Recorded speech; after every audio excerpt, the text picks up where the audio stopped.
idea that we spend our time arguing about a wall or no wall is silly because it doesn't fix anything. And we do have a broken process, which big companies that are making transformations, all that sort of thing, we do all the time. We fix the systems. We know how to solve it IT-wise, process-wise, etc.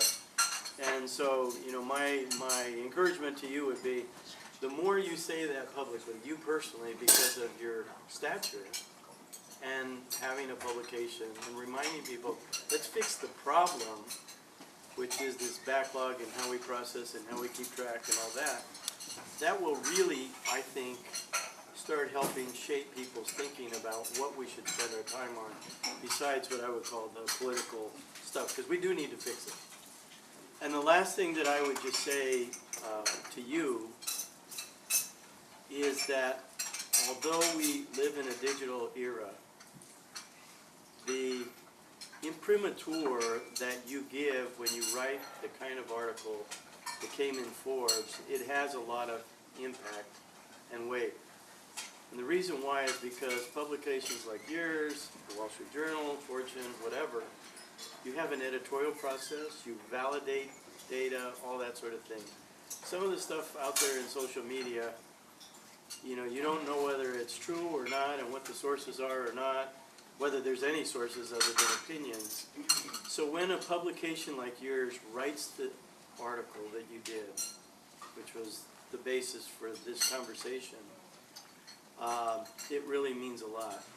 And so... Well, thank you, but this also gets to the importance of what Jacob and his institution have done, is doing the scut work, laborious, unglamorous research that you can quickly abstract that gets the word out there. So without him, the rest of us would, you know, be drinking lattes, you know. Well, and that was going to be part B of it, which is we are very focused at the Latino Donor Collaborative on facts and data, research, studies, etc.